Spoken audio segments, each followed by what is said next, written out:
आपके साथ अंकिता पाल। बुलेटिन की शुरुआत करते हैं इस वक्त की बड़ी खबर के साथ में। उत्तरकाशी से इस वक्त की बड़ी खबर आ रही है, जहां पर उत्तराखंड में भीषण हादसा हुआ है।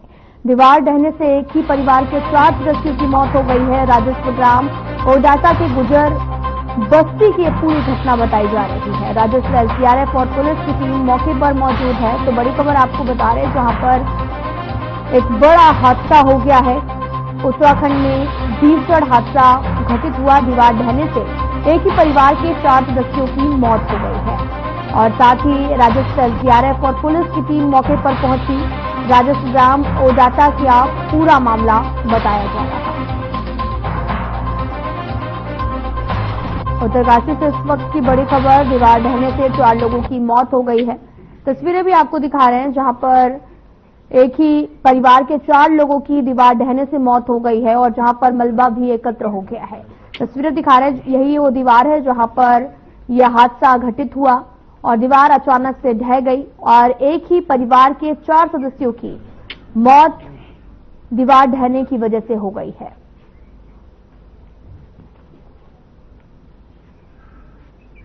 और एसडीआरएफ भी मौके पर पहुंची, बचाव कार्य किया गया।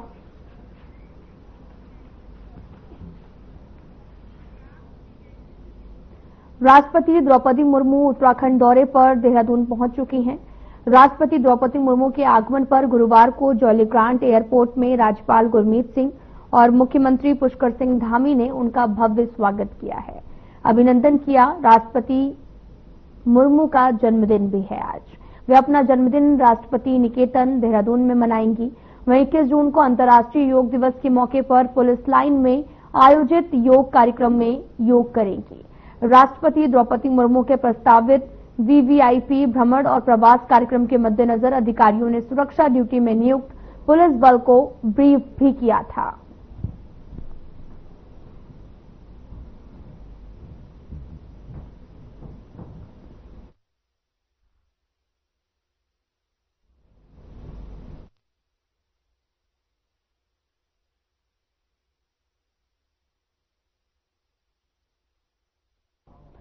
तो वहीं देहरादून में 21 जून को अंतर्राष्ट्रीय योग दिवस मनाया जाएगा, जिसमें सरकार की ओर से प्रदेश में बहुत से योग कार्यक्रम आयोजित किए जाएंगे। कार्यक्रम के लिए बीजेपी भी योग दिवस की तैयारियां कर रही है। इस अवसर पर बीजेपी के महामंत्री आदित्य कोठारी का कहना है कि इस मौके पर बीजेपी मंडल स्तर पर कार्यक्रम करेगी, जिसके लिए पूरी रूपरेखा तैयार कर ली गई है।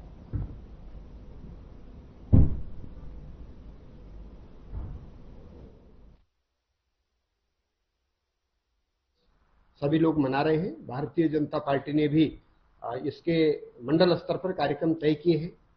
मंडल स्तर पर हमारी पार्टी के प्रमुख पदाधिकारी उपस्थित रहने वाले हैं। इसके लिए विद्युत रूप से सभी की ड्यूटी लगा दी गई है। मंडल स्तर के अलावा कुछ महत्वपूर्ण स्थान है, कुछ जाने माने स्थान है, उन पर भी पार्टी के कार्यकर्ताओं के द्वारा योग करने का कार्यक्रम आयोजित किया गया है।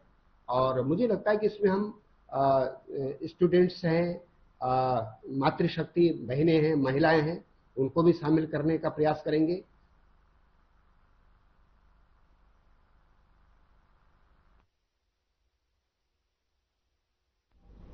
कैबिनेट मंत्री गणेश जोशी ने मालसी में श्रमिक सुविधा केंद्र का उद्घाटन किया है।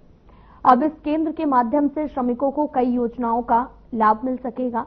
उन्होंने कहा कि श्रमिकों की बेटियों की शिक्षा, उनके विवाह, इलाज और कई प्रकार के लाभ श्रमिकों को दिए जाएंगे। साथ ही उन्होंने श्रमिकों से केंद्र में आकर अपने पंजीकरण कराते हुए कई योजनाओं का लाभ उठाने की अपील की है।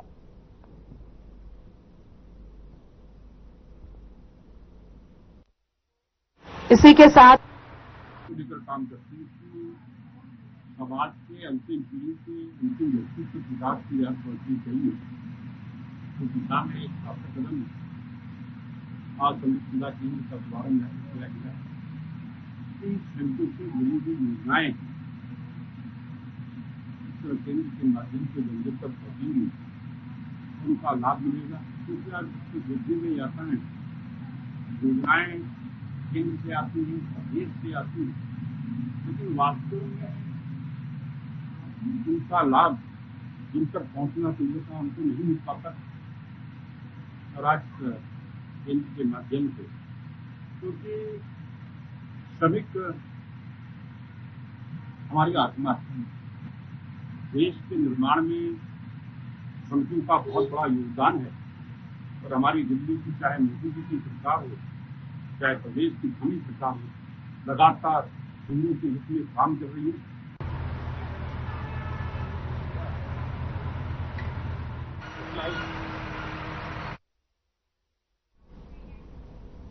उत्तराखंड में होने वाले त्रिस्तरीय पंचायत चुनाव को लेकर कांग्रेस ने अपनी तैयारियां पूरी कर ली हैं। प्रदेश अध्यक्ष करण माहरा ने बताया कि सभी क्षेत्रों के लिए प्रभारी नियुक्त कर दिए गए हैं। पार्टी एकजुट होकर चुनाव लड़ेगी। उन्होंने नेताओं से सामूहिक नेतृत्व और एकता बनाए रखने की अपील की। साथ ही करण माहरा ने पंचायत चुनाव में आरक्षण रोस्टर पर नाराजगी जताई है और इसे लेकर हो रही अनियमितताओं पर सवाल उठाए। कई जगहों पर रोस्टर का विरोध और आपत्तियां भी दर्ज कराई हैं।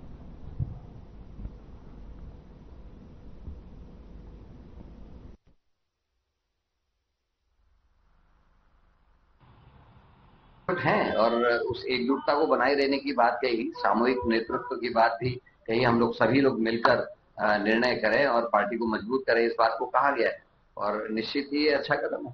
चुनावों की तैयारी कांग्रेस कर रही है। हमने अपने प्रभारी नियुक्त किए हैं, वरिष्ठ जनों से भी रिक्वेस्ट की है। सभी लोग अपने अपने प्रभाव क्षेत्रों में काम कर रहे हैं, लेकिन बीजेपी ने जिस तरीके से आरक्षण लागू किया है, निश्चित ही वो चिंता में डालने वाला है और अशोभनीय भी मैं कहूंगा। कई सीटें लगातार 10 साल से ज्यादा होने के बाद भी अनारक्षित है और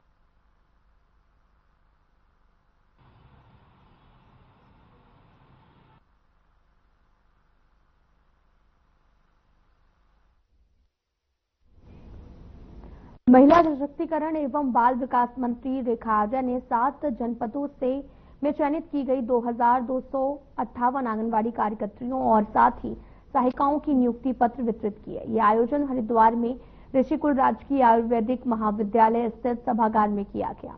6 जनपदों से अधिकारी और नवनियुक्त महिलाएं ऑनलाइन माध्यम से जुड़ी और इस अवसर पर मुख्य अतिथि कैबिनेट मंत्री रेखा आर्या ने कहा कि आंगनबाड़ी कार्यकर्त्री का पद सिर्फ रोजगार का एक माध्यम नहीं बल्कि यह सेवा का एक बड़ा अवसर है।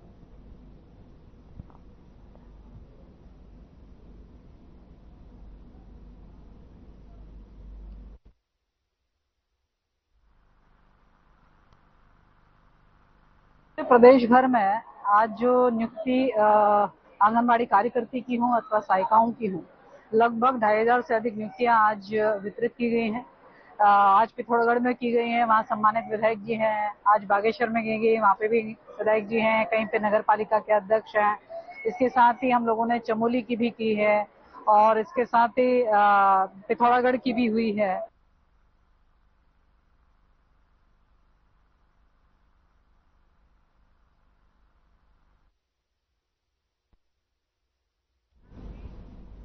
देहरादून में बड़ा प्रशासनिक फेरबदल हुआ है। 4 जिलों के जिलाधिकारी बदल दिए गए हैं। सरकार ने 32 आईएएस 24 पीसीएस अधिकारियों के तबादले कर दिए हैं। स्वाति एस भदौरिया को पौड़ी का जिलाधिकारी भी बनाया गया है, जबकि प्रशांत कुमार आर्य को जिम्मेदारी दी गई है, उत्तरकाशी का जिलाधिकारी बनाया गया है।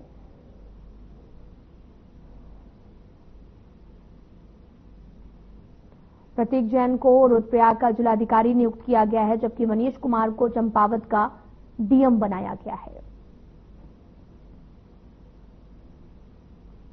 आपको उत्तराखंड में बड़ा प्रशासनिक फेरबदल देखने को मिला, जहां पर कई विभागों मुख्य सचिव आनंद वर्धन को जलागम विभाग से मुक्त कर दिया गया है और आईएएस सचिन कुर्वे से सचिव पर्यटन सीईओ पर्यटन विकास परिषद की जिम्मेदारी दी गई। उनकी जगह पर आईएएस धीरज सिंह गब्रियाल को सचिव पर्यटन की जिम्मेदारी मिली है। सचिव पशुपालन एवं मुख्य निर्वाचन अधिकारी डॉक्टर BVRC पुरुषोत्तम को सहकारिता विभाग सौंपा गया है।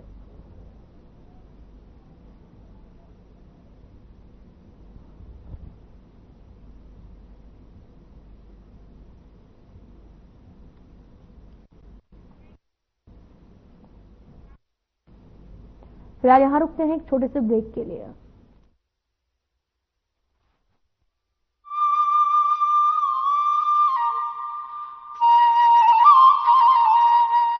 उत्तराखंड आस्था और आधुनिकता के संगम के साथ सर्वांगीण विकास की नई इबारत लिखता उत्तराखंड देश के यशस्वी प्रधानमंत्री श्री नरेंद्र मोदी जी के आत्मनिर्भर भारत और वोकल फॉर लोकल के विजन को साकार करने के लिए राज्य के मुख्यमंत्री श्री पुष्कर सिंह धामी के नेतृत्व में राज्य ने ग्रामीण अर्थव्यवस्था को सुदृढ़ करने की दिशा में महत्वपूर्ण कदम उठाए हैं। इसी क्रम में 8 दिसंबर 2023 में ग्लोबल इन्वेस्टर समिट के दौरान प्रधानमंत्री मोदी जी ने हाउस ऑफ हिमालयाज ब्रांड का शुभारंभ किया और 2 करोड़ लखपति दीदियों को सशक्त बनाने की दिशा में कदम बढ़ाया। यह ब्रांड उत्तराखंड के पारंपरिक और जैविक उत्पादों को राष्ट्रीय और अंतर्राष्ट्रीय बाजारों तक पहुंचाने का माध्यम बन रहा है। स्वयं सहायता समूहों, महिला किसानों और ग्रामीण उद्यमियों के प्रयासों को एकजुट कर उनके उत्पादों की गुणवत्ता और पैकेजिंग को बेहतर बनाकर उन्हें राष्ट्रीय और अंतर्राष्ट्रीय बाजारों में स्थापित किया जा रहा है। हाउस ऑफ हिमालयाज के तहत 48 उच्च गुणवत्ता वाले स्थानीय उत्पादों को नई पहचान मिल रही है, जिनमें मंडुआ, झंगोरा, गहर, राजमा, चौलाई, तोर दाल, लाल चावल, काले भट्ट, शुद्ध शहद, चाय, तेल,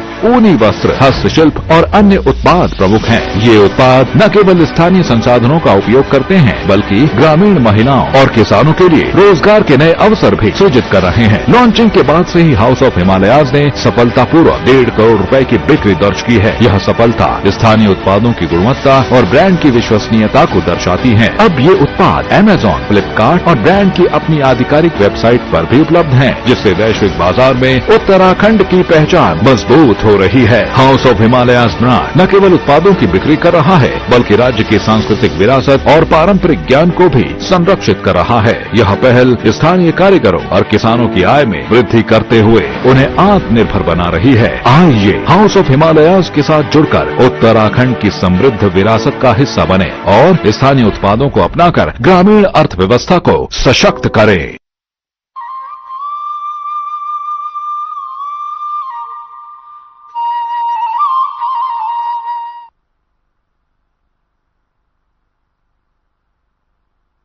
तरफ एक और बड़ी खबर आ रही देहरादून से, जहां पर राज्य में हेली संचालन के लिए एसओपी बनाने का निर्णय लिया गया है। सचिव गृह की अध्यक्षता में 10 सदस्यीय कमेटी गठित की गई है। गृह सचिव शैलेश बगोली की अध्यक्षता में समिति गठित हुई। 15 अगस्त तक रिपोर्ट भी सौंपी जाएगी। तो बड़ी खबर आपको बता रहे हैं, जहां पर 15 अगस्त तक रिपोर्ट सौंपने की बात कही जा रही है। और साथ ही आपको बताते चले कि राज्य में हेली संचालन के लिए एसओपी बनाने का भी निर्णय लिया गया है।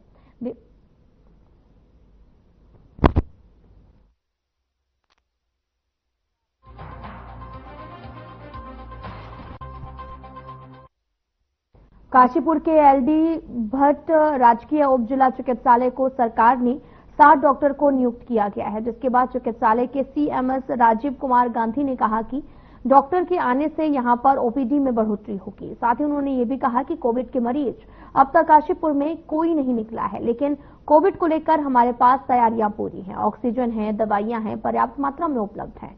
गर्मी के चलते डिहाइड्रेशन जैसे मरीज के लिए दवाइयों और ओआरएस का घोल अस्पताल में पर्याप्त मात्रा में मौजूद है। डॉक्टरों की कमी की वजह से अस्पताल जूझ रहा है, जिसको लेकर दूर दराज से आ रहे मरीजों को भी काफी परेशानी हो रही है। निराशा होकर घर लौटना पड़ रहा। लेकिन अब चिकित्सालय को सरकार ने 7 चिकित्सक जो हैं वो दिए हैं, जिसकी वजह से लोगों को इलाज में मदद मिलेगी।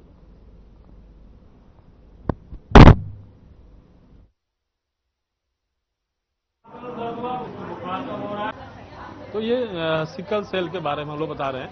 जैसा कि हमारा हर साल क्या होता है, हर 19 जून को हम लोग ये सिकल सेल डे मनाते हैं। इस दिन क्या होता है कि थोड़ा सा सबको काउंसलिंग का पार्ट रहता है, ताकि सब लोग सिकल सेल के बारे में जाने कि सिकल सेल क्या है और इसकी रोकथाम को कैसे करनी है। आज की डेट में क्या किसी को पता ही नहीं कि सिकल सेल है क्या, और ये बीमारी है कि पर डे बढ़ रही है। इसी के संबंध में हम लोग यहाँ पर आए पड़े हैं सिकल सेल के चेकअप के लिए और काउंसलिंग के लिए। उत्तराखंड चारधाम यात्रा मार्गों पर हो रही हेलीकॉप्टर दुर्घटनाओं को लेकर बद्रीनाथ केदारनाथ मंदिर समिति के अध्यक्ष ने दावा करते हुए कहा कि सुरक्षा मानकों में चूक इन हादसों का कारण बन रहे हैं। ऐसे में सरकारी कार्यप्रणाली पर भी सवालिया निशान उठ रहे हैं। सुरक्षा मानकों में आखिर इतनी गंभीर लापरवाही क्यों हो रही है?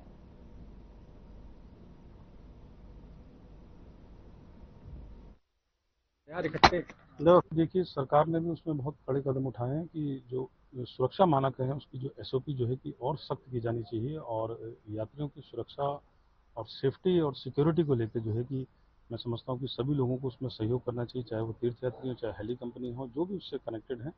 हमें सुरक्षा और सेफ्टी सिक्योरिटी को लेकर जो है कि बहुत सावधानी बरतने की आवश्यकता है, और उसको लेकर मैं समझता हूँ कि सरकार ने कड़े कदम भी उठाए। उसमें एक जांच समिति भी बनाई, कमेटी बनाई हुई, और कमेटी जल्दी अपनी रिपोर्ट भी देगी, और वहाँ पर जो है कि सुरक्षा मानकों को लेकर और कड़े सुरक्षा किए जाने चाहिए, ऐसा मेरा भी मानना है। उधर से पकड़ो,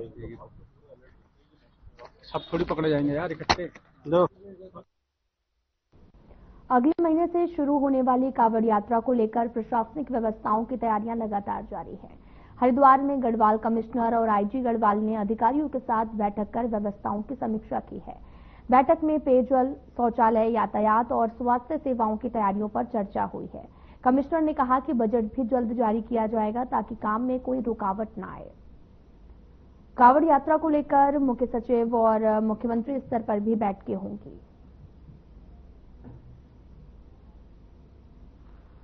देखिए, कांवड़ मेले को लेकर अभी हम लोगों की एक विस्तृत बैठक हुई है, और उसमें आईजी साहब, डीएम साहब, एसएसपी साहब और सभी जिले के वरिष्ठ अधिकारी उपस्थित थे। इनिशियली मैं कह सकता हूं कि प्रिपरेशन इन लोगों ने सब कर रखी है। मुख्य रूप से देखिए, कांवड़ मेले में 3-4 चीजें बड़ी महत्वपूर्ण होती हैं कि एक तो आपका जो भीड़ आ रही है उस पर आप किस तरह से एक्सेस कंट्रोल करते हैं। भीड़ आ रही है, प्रॉपर ढंग से आवे।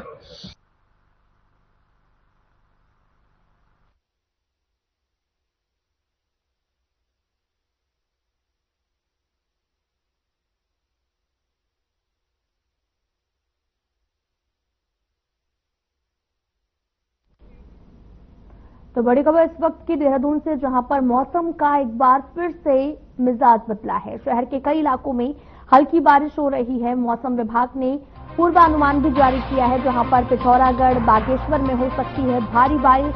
देहरादून, पौड़ी, उत्तरकाशी की अगर बात की जाए तो बारिश का पूर्वानुमान जारी किया गया है। तो बड़ी खबर आपको बता रहे हैं देहरादून से, जहां पर बारिश का अलर्ट जारी कर दिया गया है। मौसम का एक बार फिर से मिजाज बदल गया है। फिलहाल यहां रुकते हैं एक छोटे से ब्रेक के लिए।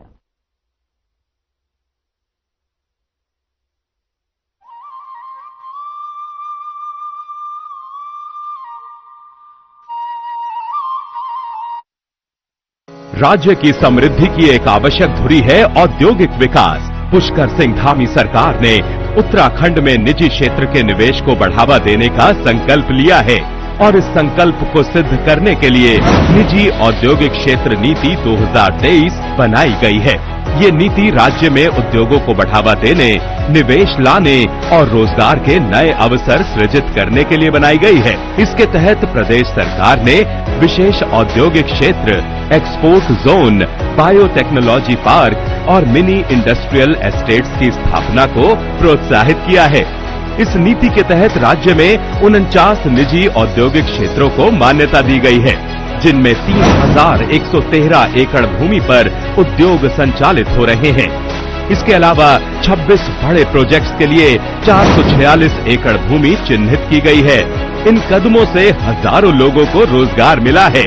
निजी क्षेत्र में उद्योगों के लिए भूमि की उपलब्धता सुनिश्चित करने हेतु लागू की गई निजी औद्योगिक क्षेत्र नीति 2023 के तहत पर्वतीय क्षेत्रों में न्यूनतम 2 एकड़ और मैदानी क्षेत्रों में न्यूनतम 30 एकड़ निजी भूमि पर औद्योगिक क्षेत्र की अधिसूचना के लिए सिंगल विंडो व्यवस्था लागू की गई है। प्राइवेट सेक्टर के किसी भी निवेशक, व्यावसायिक इकाई आदि द्वारा परिवर्तित प्रत्येक औद्योगिक पार्क या एस्टेट के बिक्री योग्य क्षेत्र पर प्रति एकड़ 10 लाख रुपए का पूंजी अनुदान राज्य सरकार की तरफ से दिया जाता है। इसके अलावा सीईटीपी स्थापित करने के लिए 1 करोड़ रुपए तक की वित्तीय सहायता भी प्रदेश सरकार की तरफ से दी जाती है। ये नीति आने वाले वर्षों में राज्य को देश के सबसे तेजी से विकसित होते औद्योगिक हब में बदलने की ओर एक महत्वपूर्ण कदम है। औद्योगिक समृद्धि की ओर अग्रसर है उत्तराखंड।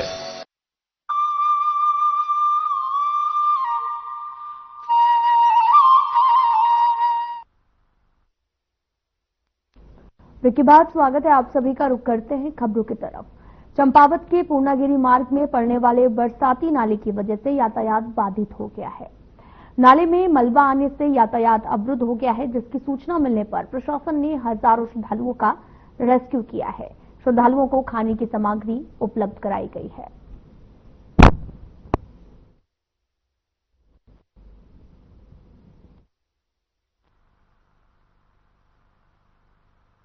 एक पराठे के 200 रुपए मांग रहे हैं, वहाँ 100 रुपए। वो दुकानदार मांग रहे हैं ना। हाँ जी। उत्तराखंड सरकार ने जो पानी की या बिस्कुट की व्यवस्था भी करी है। नहीं, पानी की व्यवस्था नहीं है यहाँ पर। हाँ, यहाँ पे है। ये देखो कैंपर खड़ा है। यहाँ पे इधर तो है। ओवरहेड क्या क्या सामग्री में ऑपरेट किया घर का 20 का 25 का मिल रहा है।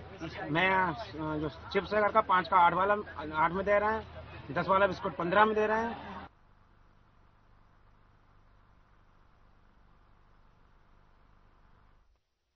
जनपद ऊधम सिंह नगर के जसपुर विधानसभा क्षेत्र में भूमि की पैमाइश में आ रही दिक्कतों को लेकर विधायक आदेश चौहान ने एसडीएम चतर सिंह चौहान से मुलाकात की है। एसडीएम को बताया कि क्षेत्र के किसानों को शुल्क जमा होने के बावजूद भूमि की पैमाइश के लिए राजस्व विभाग के चक्कर काटने पड़ रहे हैं। विधायक आदेश चौहान ने बताया कि जसपुर क्षेत्र में पिछले 2 सालों से लगातार चकबंदी मार्ग हदबंदी की 100 शिकायतें पेंडिंग है। राजस्व विभाग द्वारा पिछले 2 साल से उनकी पैमाइश नहीं हो रही थी। उन्होंने कहा कि पहले ये काम रिटायर्ड आमीन करते थे, अब ये कार्य कानूनगो को सौंप दिया गया है।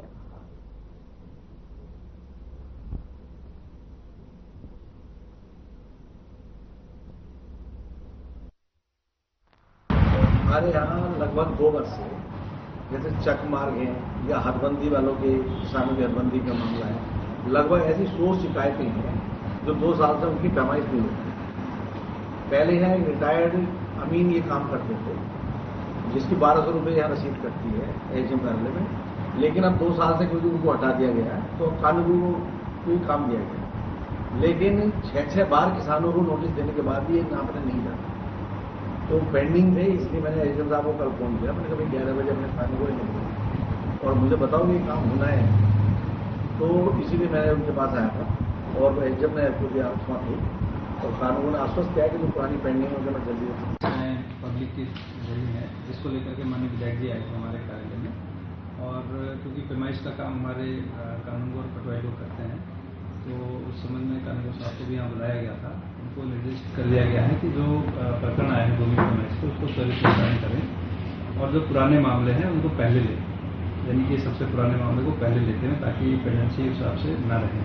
दूसरा, उनको ये भी निर्देश दिए गए हैं कि उसका एक रजिस्टर बना दिया जाए और उसको मुझे भी अवलोकित करा दें और उसी के आधार पर जो है उसका डेट निस्तारण करके क्रमवार करें।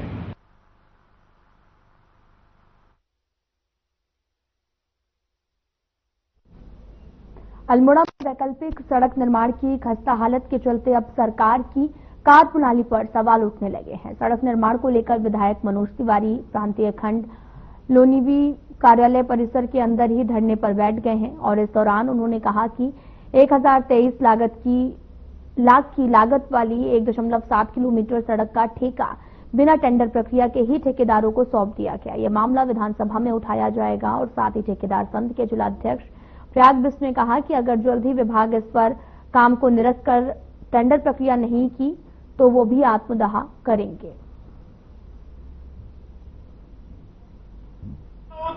बंद करो। 10 करोड़ 23 लाख रुपया अमुक्त हुआ है और सीधा सीधा इसमें प्रावधान है कि कोई भी अगर टेंडर प्रक्रिया होगी, कोई भी कहीं से कोई काम शुरू होगा तो इतनी बड़ी धनराशि में इसमें निविदाएं आमंत्रित की जाएंगी। उसके बाद तिथि निश्चित होगी, उसका खुलने की डेट होती है, उसके बाद टेक्निकल बीट जाती है, उसमें फाइनेंशियल बीट होती है, तब जाके बॉन्ड होल्ड होता है।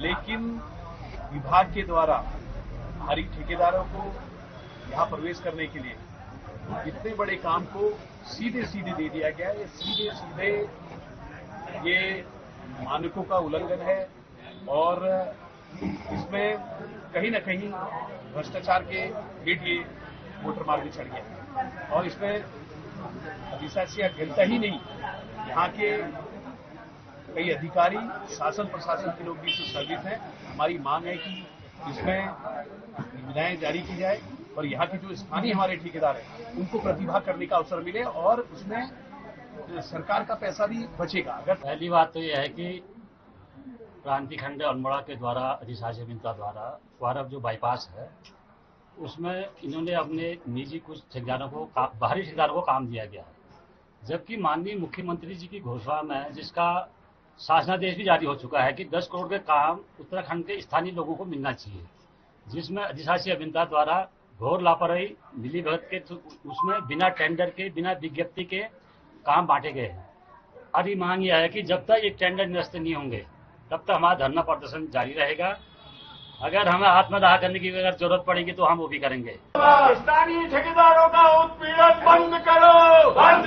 स्थानीय ठेकेदारों का उत्पीड़न बंद करो, बंद। स्थानीय ठेकेदार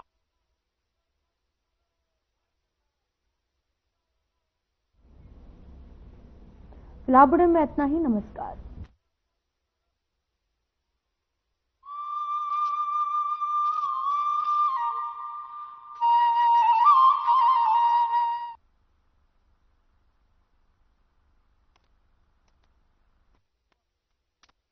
के हर वर्ग को जोड़ने में सफल रहा है और मैं मानता हूं इससे न केवल समाज के अंदर हमारी आध्यात्मिकता, हमारी संस्कृति, हमारा धर्म मजबूत हुआ है, समाज की एकता को भी इस मठ ने बहुत मजबूत कर एक बहुत अच्छा उदाहरण धार्मिक संस्थाओं के लिए देने का काम किया है। ಅನ್ನ ಅಕ್ಷರ ಆರೋಗ್ಯ ಅಧ್ಯಾತ್ಮ ಆಶ್ರಯ ಅನ್ನುಕೊಂಬಂತಹ 9 ಸ್ತಂಭಗಳನ್ನ ಮೂಲವಾಗಿರಿಸಿಕೊಂಡು ಸಮುದಾಯದ ಎಲ್ಲ ವರ್ಗಗಳನ್ನ ಒಗ್ಗೂಡಿಸಿ ಏಕತೆಯನ್ನ ಸಾಧಿಸಿ ಆಧ್ಯಾತ್ಮಿಕತೆ, ಸಂಸ್ಕೃತಿ ಹಾಗೂ ಏಕತೆ उत्तराखंड